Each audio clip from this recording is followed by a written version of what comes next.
বন্ধুরা, একটা travel credit কার্ডের থেকে আপনার হিসাব মতো কি কি দরকার পড়ে? আপনি বলবেন আনলিমিটেড লাউঞ্জ অ্যাক্সেস যাতে হয়, কোনো ফরেক্স চার্জেস যেন না হয়, এয়ারপোর্টে ফুড, স্পা, শপিং ইত্যাদিতে যেন খুব ভালো রকমের একটা অফার পাওয়া যায়, আর সব থেকে বড় কথা কার্ডটা যেন লাইফ টাইম ফ্রি হয়।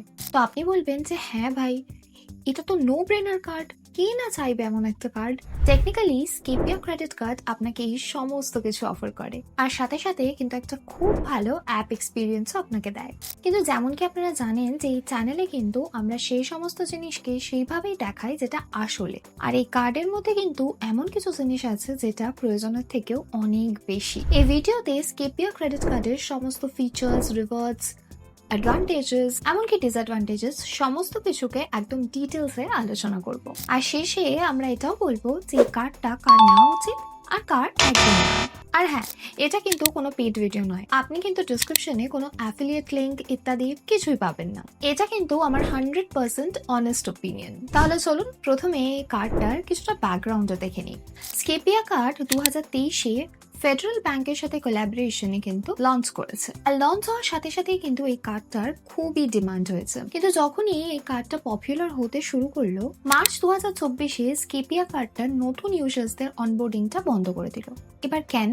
কারণ মার্চ 2024-এ আরবিআই ফেডারেল ব্যাংককে নিজেদের কোনো কো ব্র্যান্ডেড কার্ডের জন্য নতুন কাস্টমারকে অনবোর্ড করার জন্য বারণ করে দিয়েছিল। আর এই অ্যাকশনটা কিন্তু শুধু স্কেপিয়ার জন্য ছিল না, ফেডারেল ব্যাংকের যে কোনো কো ব্র্যান্ডেড পার্টনার্স যেমন কি ওয়ান কার্ড বা এফআই সবাই কিন্তু অ্যাফেক্টেড হয়েছিল। ব্যান এই কারণে হয়েছিল কারণ ফেডারেল ব্যাংক আরবিআই ক্রেডিট কার্ডের ডিরেক্টিভসদেরকে কিন্তু ঠিকমতো ফলো করছিল না, আর এই কারণেই সব ক্রিয়েটার্স এর ভিডিও কিন্তু এর পর থেকে দেখতে শুরু করতে হবে। কিন্তু এটাতে আপনার কি যায় আসে? দুটো ব্যাপার। প্রথমত ব্যাকএন্ড, স্কেপিয়া এখনো ফেডারেল ব্যাংকের সাথেই এই কার্ডটা ইস্যু করছে। এর মানে যে এই কার্ডটার পুরো ব্যাকএন্ড, যেমন কি এই কার্ডটা কে পাবে, কত লিমিট পাবে, ইন্টারেস্ট রেট কি হবে, এই সমস্ত কিছু ফেডারেল ব্যাংকই ম্যানেজ করবে। স্কেপিয়া এখনো ফেডারেল ব্যাংকের সাথে এই কার্ডটা ইস্যু করছে। আর দ্বিতীয়ত front end, customer onboarding, marketing app আর টেকনোলজি, এই সমস্ত কিছু স্কেপিয়া ম্যানেজ করবে। আরেকটা চেঞ্জ যেটা হয়েছে যে আগে ফেডারেল ব্যাংকের ওয়ান কাস্টমার ওয়ান পলিসি ছিল, কিন্তু এখন সেটা চেঞ্জ হয়ে গেছে। এখন একটা customer multiple federal bank card কিন্তু নিতে পারে। তাহলে চলুন, ব্যাকগ্রাউন্ডের ব্যাপারে তো অনেকক্ষণ কথা বলে নিলাম, তাহলে এবার আসল ব্যাপারে কথা বলা যাক। প্রোস। তাহলে প্রথমে সেই সমস্ত পয়েন্টস গুলো দেখে নিই যেটা স্কেপিয়াকে একটা অ্যাট্রাকটিভ কার্ড বানিয়ে তোলে। প্রো 1, লাইফ টাইম ফ্রি হলো সব থেকে বড় প্রো। এই কার্ডটা লাইফ টাইম ফ্রি, কোনো জয়নিং ফি নেই, কোনো অ্যানুয়াল ফি নেই, সিম্পল এবং ক্লিয়ার। প্রো 2, এই কার্ডটা অনলাইন বা অফলাইন যে কোনো জায়গায় ব্যবহার করলে আপনি 10 স্কেপিয়া পয়েন্টসও পেয়ে যাবেন প্রতি 100 টাকা খরচে, আর একটা স্কেপিয়া কয়েনের ভ্যালু 0.2 রুপিস। তো এটাকে যদি ভ্যালুতে কনভার্ট করি, এই কার্ডটার ইফেক্টিভ রেট হলো 2%। কিন্তু আপনি যদি এই কার্ডটা ট্রাভেল বুকিং এর জন্য ব্যবহার করেন, তো আপনি প্রতি 100 টাকায় 20 স্কেপিয়া কয়েন্স পেয়ে যাবেন। ভ্যালু টার্মে দেখলে কিন্তু এই রিওয়ার্ড রেট পুরোপুরি 4%। একটা লাইফ টাইম ফ্রি ক্রেডিট কার্ডের ক্ষেত্রে কিন্তু 4% রিওয়ার্ড রেটটা খুবই ভালো। প্রো 3, 0 4x মার্কআপ, এটা একটা প্রপার ট্রাভেল কার্ড ফিচার। এই কার্ডে আপনার 0 4x মার্কআপ চার্জ লাগে। সাধারণত বাকি কার্ড 3 থেকে 3.5% প্লাস জিএসটি চার্জ করে। তো যদি আপনি ইন্টারন্যাশনাল ট্রাভেল করেন তাহলে এটা কিন্তু আপনার অনেক পয়সা সেভ করতে পারে। প্রো 4, এই কার্ডে কিন্তু আপনি আনলিমিটেড ডোমেস্টিক লাউঞ্জ অ্যাক্সেসও পেয়ে থাকেন। সাধারণত এই ফিচার প্রিমিয়াম কার্ডসে হয়ে থাকে, কিন্তু একটা লাইফ টাইম ফ্রি কার্ডে কিন্তু এই ফিচারটা হাইলি অ্যাপ্রিশিয়েবল। কিন্তু এটার জন্য কিন্তু কিছু টার্মস এন্ড কন্ডিশনসও আছে। তাহলে চলুন সেই ব্যাপারে কথা বলি। তো on paper LTF plus 4% reward rate plus 0 4x plus unlimited lounge access, এটা কিন্তু একটা জবরদস্ত কম্বিনেশন। কিন্তু এখন ভিডিওটা কিন্তু বন্ধ করবেন না, কারণ আসল ঘটনা তো এখনই শুরু হচ্ছে। কনস, এখানে more than meets the I, এই কনসেপ্টটা কিন্তু চলে আসছে। তাহলে চলুন একটা একটা করে সমস্ত ব্যাপারে আলোচনা করা যাক। Catch 1, eligibility criteria. এই কার্ডটা নেওয়া কিন্তু এতটাও সহজ না, এটা কিন্তু একটু আজব।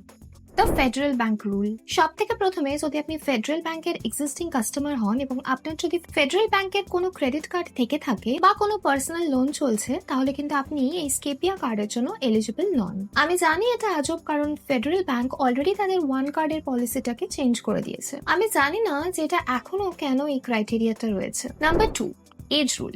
এই কার্ডটা নেওয়ার জন্য আপনার মিনিমাম বয়স কিন্তু 23 বছর হতে হবে। মানে এই কার্ডটা তো স্টুডেন্টসদের জন্য একদমই বানানো হয়নি। এই কার্ডটা কিন্তু মেনলি স্যালারিড এমপ্লয়ীদেরকে ফোকাস করে। প্লাস এটা নেওয়ার জন্য কিন্তু আপনার মিনিমাম অ্যানুয়াল স্যালারি 5 লক্ষ টাকা হতে হবে। Number 3, the civil enquiry rule. এটা সব থেকে বেশি ক্রিটিক্যাল। যদি গত 6 মাস ধরে আপনার 5-এর থেকে বেশি সিভিল ইনকোয়ারিজ হয়ে থাকে, তো আপনি কিন্তু এই কার্ডটা পাবেন না। এটা কোনোভাবেই ম্যাটার করবে না যে আপনার সিভিল স্কোর 850-এর বেশি কি আপনার স্যালারি 1 লক্ষ টাকার বেশি। যদি 5-এর থেকে বেশি ইনকোয়ারি হয়ে থাকে, তো আপনি রিজেক্ট হতে পারেন। Catch 2, the unlimited lounge access trap. এটা এই কার্ডটার সব থেকে বড় মার্কেটিং ফিচার, আর এখানে সব থেকে বড় গ্যাপটাও রয়েছে। স্কেপিয়া বলে আনলিমিটেড ডোমেস্টিক লাউঞ্জ অ্যাক্সেস, আর এই কথাটাও সত্যি।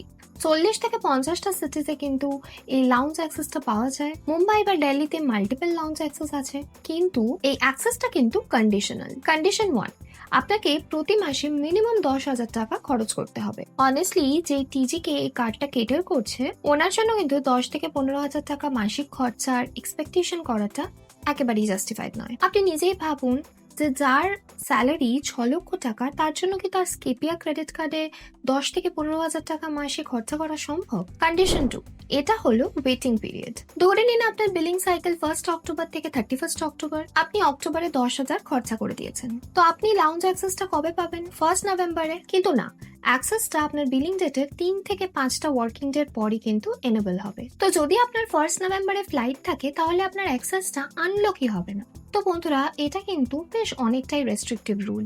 যদি আপনি ফ্রিকুয়েন্ট ট্রাভেলার হন আর আপনার ফ্লাইট বিলিং সাইকেলটা শুরুর দিকে হয়ে থাকে, তো এই আনলিমিটেড অ্যাক্সেস কিন্তু আপনার কোনো কাজেই আসবে না। Catch 3, the reward exclusions. মনে আছে আমি 4% আর 2% রিওয়ার্ড রেটের কথা বলছিলাম? এবার শুনুন কোথায় আপনি 0 স্কেপিয়া কয়েন্স পাবেন। ইন্টারন্যাশনাল খরচাতে, real payments, forex transaction, crypto, taxes and education payments. তো একটা ট্রাভেল কার্ড যেটা আপনাকে ইন্টারন্যাশনাল স্পেন্ডসে কোনো রিওয়ার্ড দিচ্ছে না, এটা কিন্তু বেশ অদ্ভুত। এছাড়া ইউটিলিটি এবং টেলিকম স্পেন্ডসে তো আপনি রিওয়ার্ডস পাবেন, কিন্তু কেবল 20,000 টাকা পর্যন্ত স্পেন্ডসের ওপর, আর তার উপরে আপনি 0 রিওয়ার্ডস পাবেন। এই সমস্ত কিছু তো তাও একটা ধরে নিন স্ট্যান্ডার্ড রুল। আজকাল সমস্ত ক্রেডিট কার্ড এই সমস্ত খরচার উপর রিওয়ার্ডস দেওয়া কিন্তু বন্ধ করে দিয়েছে, তো এটা তাও acceptable. Catch 4, the redemption Locket. তো বন্ধুরা, এখানে দুটো কথা আছে। একটা তো যেটা আপনি রিওয়ার্ডস পয়েন্ট আর্ন করেন, আর আপনি ধরে নিন 1 বছর পর্যন্ত কার্ডটা ইউজ করেন, তো আপনার রিওয়ার্ড পয়েন্টসটা কিন্তু এক্সপায়ার হয়ে যাবে। তো বন্ধুরা, আমার কাছে কিন্তু 1 বছরটা বেশ কমই লেগেছে। নর্মালি সব ক্রেডিট কার্ডস 2 বছর পর্যন্ত সময় দিয়ে থাকে। আজকাল তো কিছু কিছু company life time no expiry points দেওয়া শুরু করেছে।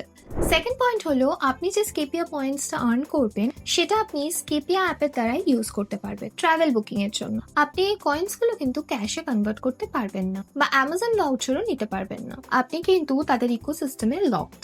এবার আপনি হয়তো ভাববেন যে কি বা আমার একটা ফায়দা হলো, যত টাকা রিওয়ার্ডসে বাঁচবে না, তার থেকে বেশি টাকা তো এই স্কেপিয়ারা তাদের ট্রাভেল বুকিং এর মাধ্যমে উঠিয়ে নেবে। এখন এখানে আপনার খরচাটা কিন্তু আপনাকে স্কেপিয়া অ্যাপের মাধ্যমেই করতে হবে। ধরে নিন আপনি কোনো ফ্লাইট বুকিং করছেন স্কেপিয়া অ্যাপের দ্বারা, আর স্কেপিয়া অ্যাপে ফ্লাইট টিকিটস এমএমটি বা পেটিএম এ 500 থেকে 1000 টাকার দাম। তো বন্ধুরা, এই 2 to 4% রিওয়ার্ড রেটটা এমন কি বা করে নেবে, যেখানে আপনার আপফ্রন্ট কস্টই এর থেকে বেশি লেগে যাচ্ছে? তো বন্ধুরা, এখানে আমার রিওয়ার্ডস এর সিস্টেমটা কিন্তু বেশ রেস্ট্রিকটিভ লেগেছে। Catch 5, hidden charges. এটা আমার ফেভারিট সেকশন। বলতে গেলে এই কার্ডটা তো লাইফ টাইম ফ্রি, কিন্তু আপনি যদি একটাও ভুল করেন, তাহলে কিন্তু অনেক বড় চার্জেস লেগে যেতে পারে। Number 1, late payment. আপনি যদি পেমেন্ট ডিলে করেন, তো এক তো লেট পেমেন্ট ফিস লাগবে, আর তার সাথে কিন্তু 41.88% এর একটা ইন্টারেস্ট লাগবে। Number 2, EMI. যদি আপনি স্কেপিয়া অ্যাপের মাধ্যমে বুকিং করার সময় 3 মাসের নো কস্ট ইএমআই নেন, তাহলে তো ঠিক আছে, কিন্তু যদি আপনি 6 মাস, 9 মাস বা 12 মাসের ইএমআই নেন, তো 16% এর ইন্টারেস্ট রেট লাগবে। Number 3, the worst charge. এটা সব থেকে শকিং। যদি আপনি এই কার্ডের মাধ্যমে এটিএম থেকে ক্যাশ বার করেন, তো তাতে চার্জ লাগবে 2.5% অফ অ্যামাউন্ট উইথড্রন বা 500 টাকা। যে কোনো একটাও কিন্তু বেশ হাই, যেটা বেশি হবে। এই 500 টাকার মিনিমামটা কিন্তু বেশ অনেকটাই বেশি। উদাহরণস্বরূপ ভেবে নিন, যদি আপনি এমার্জেন্সি সিচুয়েশনে 2000 টাকা উঠিয়ে থাকেন, তো 2.5% হচ্ছে 50 টাকা, কিন্তু মিনিমাম চার্জ হলো 500 টাকা। তো আপনি 2000 টাকা উঠালে কিন্তু সিধাসিধি আপনার 500 টাকার একটা চার্জ লাগবে, যেটা হলো 25% একটা ফি, আর এটা কিন্তু একটা প্রপার লুট। নাম্বার 4, কনভেনিয়েন্স ফি। যদি আপনি টেলিকম বা ইউটিলিটিতে একটা বিলিং সাইকেলে 50,000 থেকে বেশি খরচা করে থাকেন, তো আপনার কিন্তু 1% এর কনভেনিয়েন্স ফি লাগবে। ফিউয়েলের ক্ষেত্রেও কিন্তু একই ব্যাপার। নাম্বার 5, ইনঅ্যাক্টিভিটি ফি। যদি আপনি কার্ডটাকে 365 ডেজ ধরে ব্যবহার না করে থাকেন, তো আপনার সব জমে থাকা স্কেপিয়া কয়েন্স কিন্তু একদম নালিফাইড হয়ে যাবে। সত্যি কথা বলতে গেলে এরকম 20টা আরো চার্জেস রয়েছে। আমার যেটা বেশি ইম্পর্টেন্ট লেগেছে সেটা আমি বলে দিলাম। এখানে দেখে নিন, পুরো লিস্ট অফ চার্জেস কিন্তু রয়েছে, আপনি পজ করে সেগুলো দেখে নিতে পারেন। এবার প্রশ্ন আসে, কার এটা নেওয়া উচিত? এমন কেউ যে বছরে 4 থেকে 5 বার ডোমেস্টিক ফ্লাইটস এ থাকে, যার প্রতি মাসে কার্ডের খরচা ইজিলি 10,000 পেরিয়ে যায়, যার কাছে আগে থেকে ফেডারেল ব্যাংকের কোনো কো ব্র্যান্ডেড কার্ডস নেই, আর তারাই যারা এতটাই ডিসিপ্লিনড, যারা প্রত্যেকটা পেমেন্ট কিন্তু ডিউ ডেটের আগে করে দেবে। যদি আপনি এই সমস্ত ক্রাইটেরিয়া স্যাটিসফাই করেন, তাহলে 4% রিওয়ার্ড রেট একটা এলটিএফ কার্ডের জন্য কিন্তু যথেষ্ট ভালো। এবার কার এটা নেওয়া উচিত নয়? প্রথমত স্টুডেন্টস, দ্বিতীয়ত যারা ইন্টারন্যাশনাল ট্রাভেলস বেশিরভাগ করে থাকে, ইনফ্যাক্ট ডোমেস্টিক ট্রাভেলে যারা লাউঞ্জ অ্যাক্সেস ফ্রিকুয়েন্টলি ইউজ করে থাকে, তাদেরকেও আমরা রেকমেন্ড করব না, কারণ কি ফ্রি লাউঞ্জ অ্যাক্সেস বিলিং ডেটে 3 থেকে 5টা ওয়ার্কিং ডেজ এর বাদে কিন্তু এনেবল হবে। এখন বন্ধুরা, এত কে ট্র্যাক রাখতে পারে? এই সমস্ত কিছু বলার সাথে সাথে আমি এটাও বলতে চাই যে সময়ের সাথে সাথে কিন্তু এই কার্ডটার অফারিং টাইম কম করে দেওয়া হবে, কোম্পানি রিওয়ার্ড রেট কম করা শুরু করবে, আর হতে পারে যে এই কার্ডটাতে কিন্তু একটা অ্যানুয়াল ফি লাগাও শুরু হয়ে যাবে। আর এই কারণে কিন্তু আমি চাইবো যে আগামী 5-6 মাস আমি এটাকে আরো একটুখানি অবজার্ভ করি। এখন মার্চ 25 এ লঞ্চ হওয়ার পরে কিন্তু 5-6 মাসই হয়েছে, আর 5-6 মাসে কিন্তু কার্ডের ভাইবটা ভালো মতো বোঝা গেছে। আমি যদি বুঝি যে কোম্পানি এই মোশনটাই কন্টিনিউ করবে, তাহলে আমি ডেফিনেটলি এটার কথা রেকমেন্ড করব। কিন্তু যদি এতটুকু ডাউট হয় যে এরাও আরো 5টা আদার্স কোম্পানির মতো, তাহলে তো আমি ডেফিনেটলি এটা রেকমেন্ড করব না। কমেন্ট করে বলুন যে আপনার কি স্ট্র্যাটেজি থাকবে। আপনি কি এটা এখনই অ্যাপ্লাই করবেন, না আমার মতোই ওয়েট করবেন?